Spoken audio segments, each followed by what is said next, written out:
नमस्कार साथियों, Neeraj career institute की हिंदी कक्षा में आप सभी का स्वागत है। साथियों, आज हम जिस प्रकरण पर चर्चा करेंगे वह एक बहुत ही महत्वपूर्ण प्रकरण है। इस प्रकरण से हर परीक्षा में प्रश्न पूछे जाते हैं।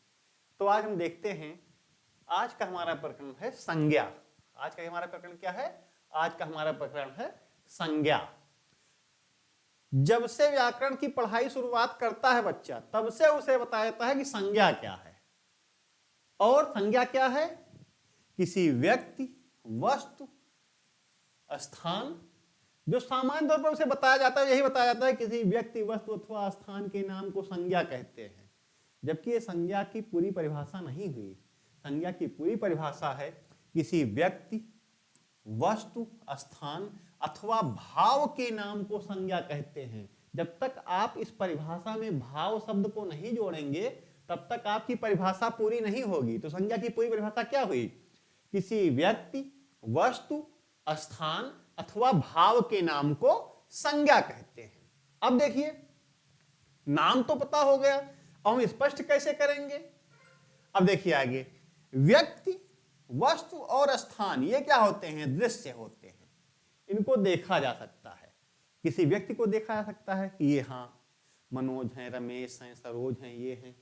कोई वस्तु देखी जा सकती है, कुर्सी है, मेज है, अलमारी है, ये सब देखा जा सकता है। स्थान बताया जा सकता है कि हाँ ये कौन सा स्थान है, प्रयागराज है कि बनारस है कि अयोध्या है कि दिल्ली है कि मुंबई है, बताया सकता है। लेकिन देखिए भाव, भाव क्या होता है? भाव अदृश्य होता है, इसे देखा नहीं जा सकता, इसे व्यक्त किया जा सकता है। क्या किया जा सकता है? जैसे प्रसन्नता, दुख। अब कोई सामान थोड़े देख लीजिए, इसे किसी की चेहरे की भाव भंगिमा को देखकर अनुभूति की जा सकती है। इसका अंदाजा लगाया जा सकता है कि अमुक व्यक्ति खुश है या दुखी है। तो हमने देखा, अगर ऐसे ही संज्ञा को बांटना हुआ तो हम दृश्य और अदृश्य दो भागों में संज्ञा को बांट सकते हैं। संज्ञा के प्रकार में हम ऐसे भी इसको दो भागों में बांट सकते हैं। अब देखिए, संज्ञा दो प्रकार से बांटी गई है, एक है मूल रूप से और एक है अर्थ के आधार पर। अब देखिए, जब हम कहते हैं कि मूल रूप से संज्ञा कितने प्रकार की होती है, मूल रूप से संज्ञा कितने प्रकार की होती है, तो यही बातें उसमें भी आती हैं। पहली है यथार्थवाचक संज्ञा और दूसरी है भाववाचक संज्ञा। पहली है यथार्थवाचक संज्ञा और दूसरी भाववाचक संज्ञा। अब देखिए, यथार्थवाचक संज्ञा क्या है? जिस संज्ञा का नाम सुनते ही उसका चित्र हमारे मस्तिष्क में, वही जो बात मैंने अभी पहले ही बताई कि जो दृश्य वाले हैं, जिस संज्ञा का नाम सुनते ही उसका चित्र हमारे मस्तिष्क में उभर आता है।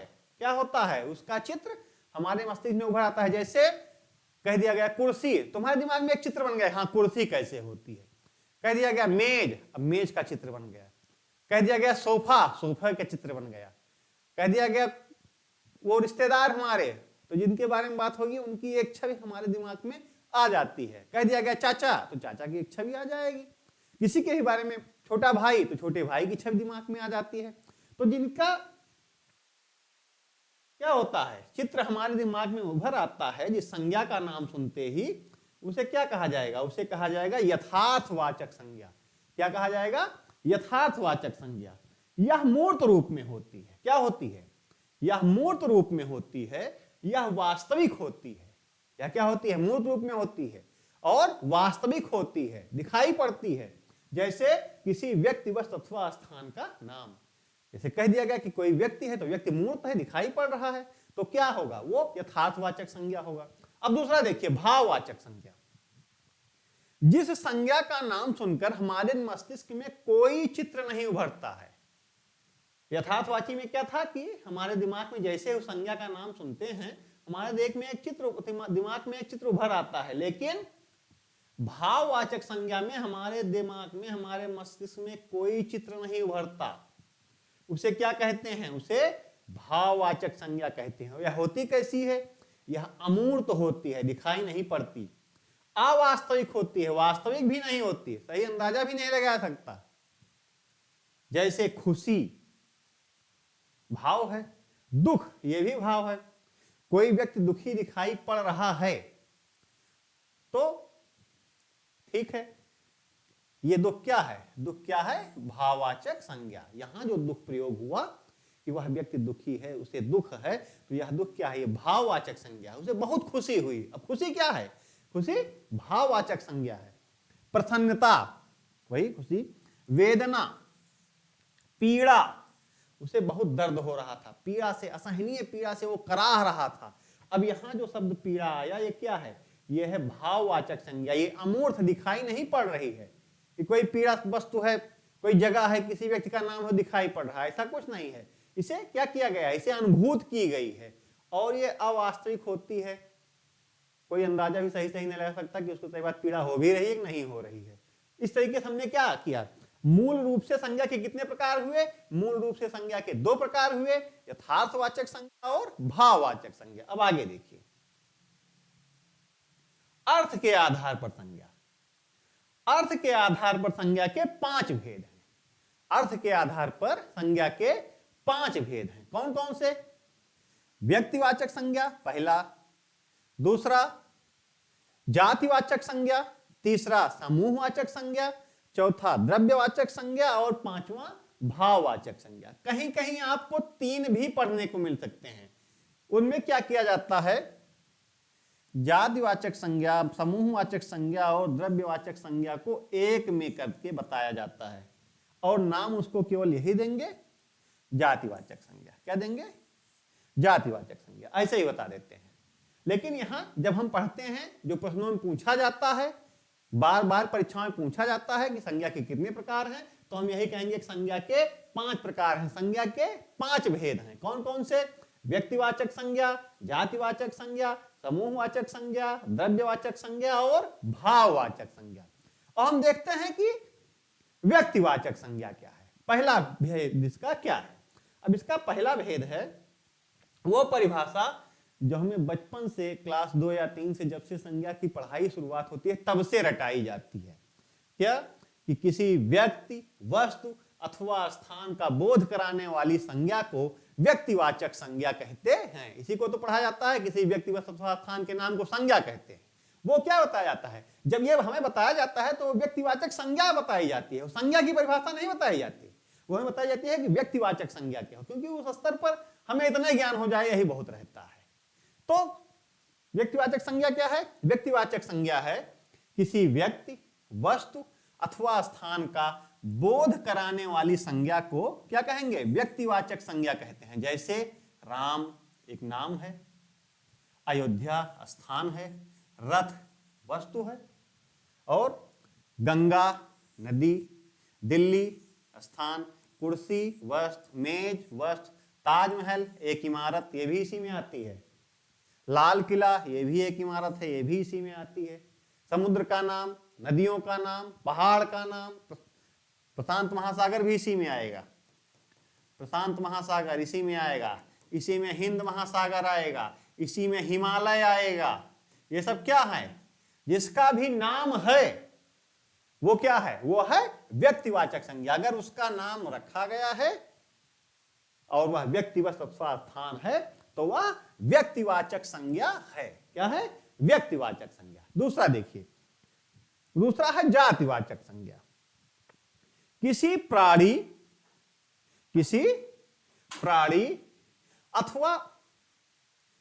प्राणी अथवा वस्तु की संपूर्ण जाति का बोध कराने वाली संज्ञा को जातिवाचक संज्ञा कहते हैं। किसका?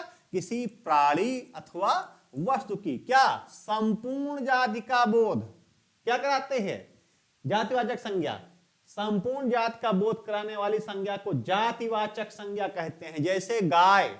अब गाय किसी पशु का नाम नहीं है, गाय पशुओं की एक प्रजाति है, एक जाति है। आम एक फल है। क्या है? आम फल है, एक फलों में एक प्रजाति है आम। जूता वस्तुओं में भी एक है, खाद्य दोनों मान लीजिए। आदमी मनुष्य के लिए कहा गया सीधे सीधे। नाव, अब नाव क्या है? नाव जातिवाचक संज्ञा है। भाई बहन ये सब क्या है? ये सब जातिवाचक संज्ञा है। इसे भाई क्या है? भाई एक जाति का बोध। मेरे भाई हैं, 5 भाई हैं, 7 भाई हैं। अब वहां जब भाई शब्द का प्रयोग किया गया वो क्या करा रहा है, वो संपूर्ण जाति का बोध करा रहा है, इसलिए वो क्या हुआ, वो जातिवाचक संज्ञा हुआ। अगला देखिए, अब इसमें देखिए इस संज्ञा का पूर्ण रूप और अंश रूप में अंतर होता है। इस संज्ञा के पूर्ण रूप में अंतर होता है। कैसे? जैसे हम वृक्ष को तो वृक्ष कहेंगे, अगर वृक्ष है कोई, अगर पूरा वृक्ष है तो उसे हम वृक्ष कहेंगे, लेकिन अगर उसकी कोई एक डाल की बात होगी तो उसे वृक्ष नहीं कहेंगे, उसे हम डाल कहेंगे। उसे हम क्या कहेंगे? डाल। अभी जब अगला बताएंगे तब आपको ये समझ में आ जाएगा स्पष्ट। जैसे गांव के एक भाग को मोहल्ला कहते हैं, गांव के एक भाग को क्या कहेंगे? मोहल्ला। गांव तो संपूर्ण क्षेत्र हुआ ना, विस्तारित रूप हुआ, उसका एक छोटा रूप क्या हुआ? वह मोहल्ला हुआ। जैसे भाषा जो स्थानीय तौर पर बोली जाती है उसे बोली कहा जाता है, और जब वह विराट रूप में बोली जाती है तो उसे भाषा कह दिया जाता है। जैसे अवधी बोली, लेकिन हिंदी भाषा। ऐसे अंतर इसमें भी है। तो ये क्या है? गांव के एक भाग को मोहल्ला कहा जाता है। जातिवाचक में क्या हुआ? ये पूर्ण रूप और अंश रूप में इसके अंतर होता है। देखिए आगे तीसरा देखिए, समूहवाचक संज्ञा।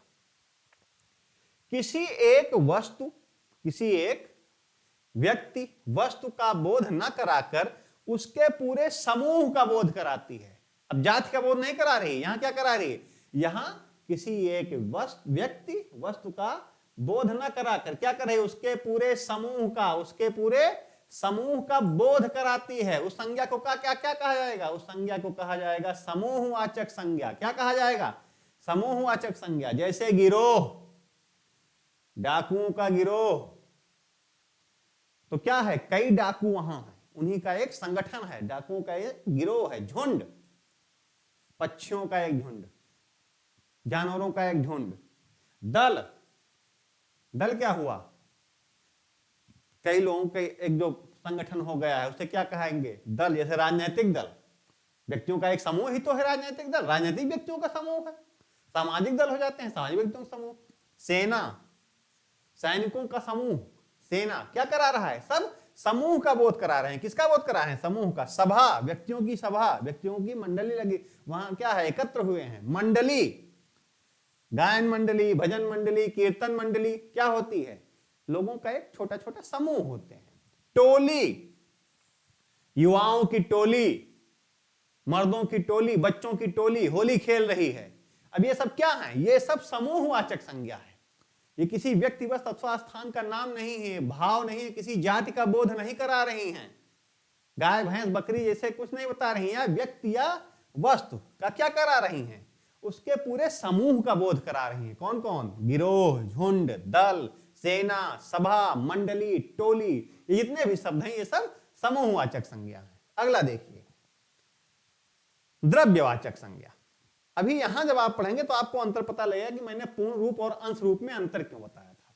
यहां देखिए, यहां है द्रव्यवाचक संज्ञा। किसी सामग्री या पदार्थ, पदार्थ क्या? द्रव्य का बोध कराने वाली संज्ञा को द्रव्यवाचक संज्ञा कहते हैं। किसी सामग्री या पदार्थ का बोध कराने वाली संज्ञा को द्रव्यवाचक संज्ञा कहते हैं। जैसे पानी, सोना, चांदी, बालू, सीमेंट, ये सब क्या है? सामग्री है ना। तो ये सब किसका बोध कराती हैं? ये सब द्रव्यवाचक संज्ञा है। क्या है ये सब? ये सब द्रव्यवाचक संज्ञा है। और भी जितने आप कह सकते हैं, ईंट, महल, ये सब क्या है? अगर ऐसे प्रयोग किए जा रहे हैं कोई सामान के रूप में तो ये सब क्या है? ये सब द्रव्यवाचक संज्ञा है। अब देखिए अंतर, इसके पूर्ण रूप और अंश रूप कोई अंतर नहीं होता है। पूर्ण रूप और अंश रूप में कोई अंतर नहीं होता है। जैसे किसमें अंतर होता था? जातवाचक में अंतर होता था, वहां दोनों में अंतर हो जाता था, लेकिन यहां अंतर कोई नहीं होता। जैसे देखिए, 1 लीटर पानी भी पानी है और 1 घूंट पानी भी पानी है। देख लीजिए, यहां से अंतर स्पष्ट हो गया। जैसे वहां वृक्ष और डाल हो जाता था, वृक्ष और डाल हो जाता था, गांव और मोहल्ला हो जाता था, लेकिन यहां 1 लीटर पानी को भी आप पानी कहेंगे, 1 घूंट पानी को भी आप पानी ही कहेंगे। उसे पानी का बच्चा नहीं कहेंगे, उसे पानी ही कहेंगे। 1 किलो सोना भी सोना है और 1 ग्राम सोना भी सोना ही है। 1 किलो सोना और 1 ग्राम सोना में मात्रात्मक अंतर भले हो, लेकिन कहा जाएगा उसे सोना ही। 1 क्विंटल सोना हो तब भी सोना ही कहा जाएगा। और सोना के ऊपर 2 मात्रा नहीं लगा के आएगा, उसे सोना ही कहा जाएगा। ठीक, वहां क्या होता था, वहां अंतर था। वहां पूर्ण रूप को दूसरा कहा जाता था और अंश रूप को दूसरा नाम दिया जाता था। लेकिन यहां पूर्ण रूप और अंश रूप में क्या है, कोई अंतर नहीं है। आपसे पूछा जा सकता है संज्ञा का वह कौन सा भेद है जिसमें पूर्ण रूप और अंश रूप में कोई अंतर नहीं होता, कोई भेद नहीं होता, तो वह कौन सा संज्ञा है? संज्ञा है वो है द्रव्यवाचक संज्ञा। कौन सी संज्ञा है? द्रव्यवाचक संज्ञा। अगला देखिए, पांचवा और अंतिम, ये देखिए, ये है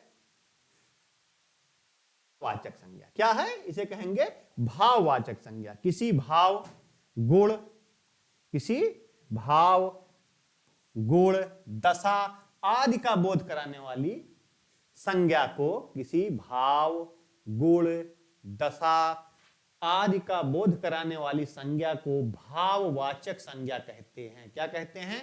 भाववाचक संज्ञा। जैसे हंसी, प्रसन्नता, मिठास। मिठास भी क्या है? गन्ने में बहुत मिठास है, गन्ना बहुत मीठा है, दोनों अलग अलग शब्द हो जाते हैं। खटास, जवानी, बुढ़ापा, ये सब क्या है? ये सब भाववाचक संज्ञा है। जवानी, बुढ़ापा, ये सब क्या है? ये सब भाववाचक संज्ञा है। बचपना, बचपना भी क्या है? भाववाचक संज्ञा है। ये इससे जितने भी उदाहरण हैं, दुख, विषाद, ये सब क्या हैं? ये सब भाव हैं। और ये सब भाव अगर हैं तो ये सब कौन सी संज्ञा हैं? ये सब भाववाचक संज्ञा हैं। कौन सी संज्ञा है? भाववाचक संज्ञा। और हम देखेंगे कि इनके पहचान बिंदु हैं कौन से, किन पहचान बिंदुओं के माध्यम से हम आसानी से समझ सकते हैं कि यह कौन सी संज्ञा है। संज्ञा के 5 भेद हम पढ़ चुके, व्यक्तिवाचक, जातिवाचक, समूहवाचक, द्रव्यवाचक और भाववाचक। और हम देखेंगे कि आसानी से कैसे पहचाने इनको। देखिए उसका तरीका, ये एक उसमें देख लीजिए, अभी पूरा आ जाएगा। अब देखिए संज्ञा के पहचान बिंदु। देखिए व्यक्तिवाचक संज्ञा हम कैसे पहचानेंगे? क्या क्या हो तो हम कह देंगे व्यक्तिवाचक संज्ञा हो। यह क्या होगा? किसी व्यक्ति का, वस्तु का या स्थान का निश्चित नाम होगा। एक निश्चित नाम होगा। रमेश, दिनेश, सुरेश, महेश एक नाम होगा। राम, श्याम, घनश्याम, राधेश्याम एक नाम होगा।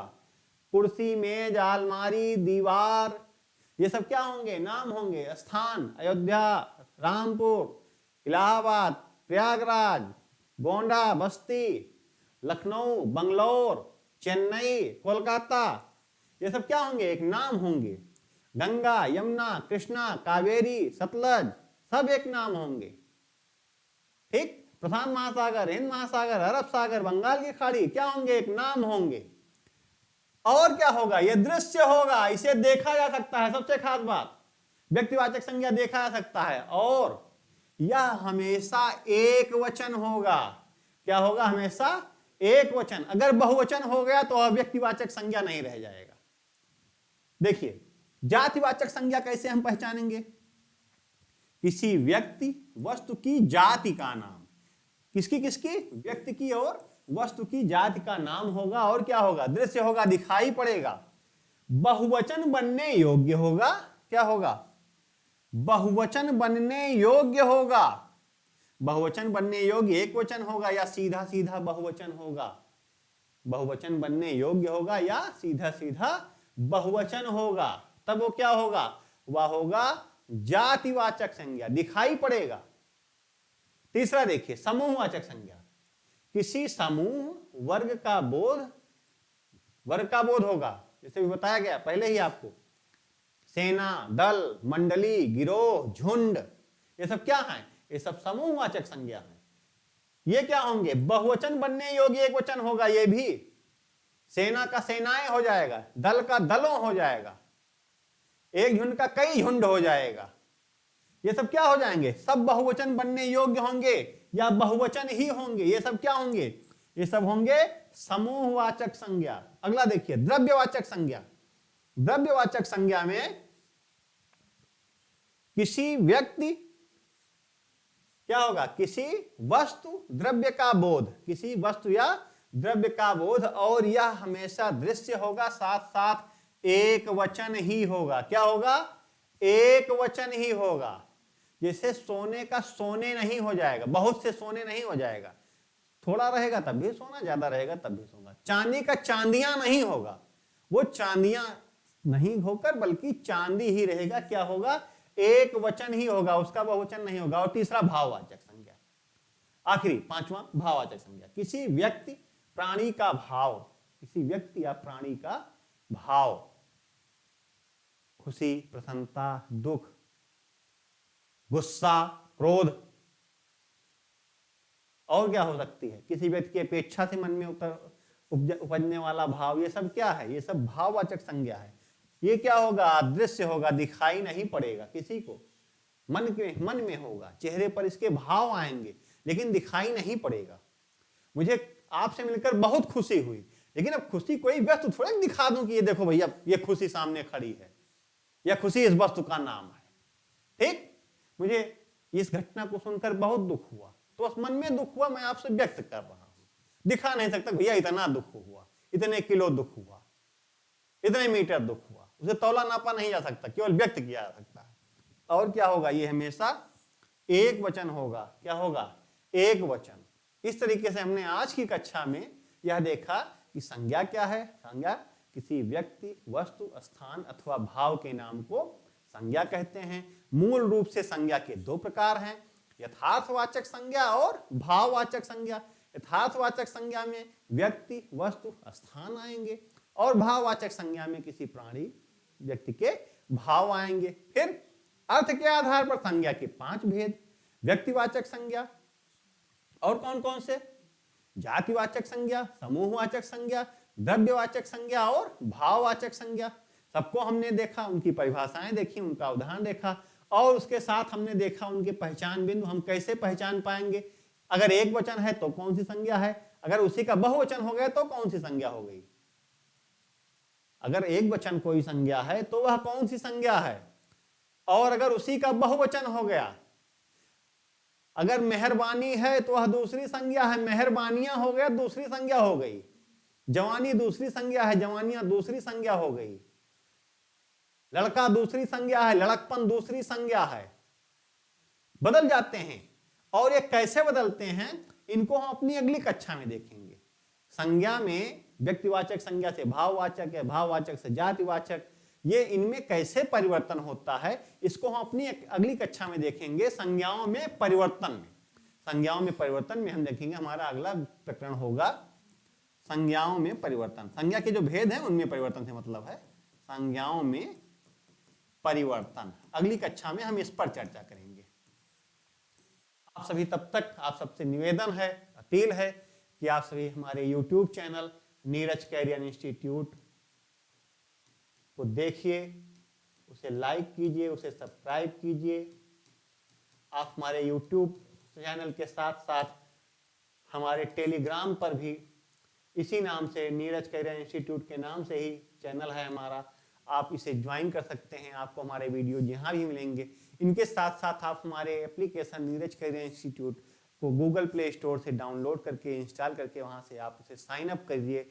आपको वहां भी हमारे वीडियो मिलेंगे। इसके साथ साथ इससे जुड़े कई प्रकार के वहां क्वेश्चनियर भी, टेस्ट सीरीज उपलब्ध हैं। आप उनको लेकर आप उनको हल कीजिए और अधिक से अधिक अपना ज्ञानार्जन कीजिए, क्योंकि जितना अधिक आप ज्ञानार्जन करेंगे आपको उतना ही अधिक लाभ होगा। अगर आप ज्ञानार्जन कम करेंगे तो आपको कम लाभ होगा। आप जितना अधिक ज्ञानार्जन करेंगे उतना ही अधिक आपको लाभ होगा, ये तय जानिए। और नहीं तो आप वही पाएंगे जो अधिक ज्ञानार्जन करने वाले, अधिक मेहनत करने वाले छोड़ देंगे। जो सब करते हैं अगर आप भी वही करेंगे तो सब पाते हैं वही आप भी पाएंगे, उससे ज्यादा कुछ नहीं पाएंगे। आपको अपने जीवन में सफल होने के लिए, अपना करियर बनाने के लिए कुछ अलग करना होगा, उनसे हटकर करना होगा, उनसे आगे बढ़कर करना होगा। यही क्या होता है, यही तय करता है हमारी सफलता को। यही क्या करता है, यही हमारी सफलता को तय करता है, जिसके लिए हम प्रयत्नशील हैं, जिसके लिए हम मेहनत कर रहे हैं। तो अपनी इन्हीं बातों के साथ मैं अपनी आज की कक्षा यही समाप्त करता हूं। अगली कक्षा में हम एक नए बिंदु संज्ञाओं में परिवर्तन के साथ आप सबके बीच पुनः उपस्थित होंगे। तब तक के लिए आप सभी को नमस्कार।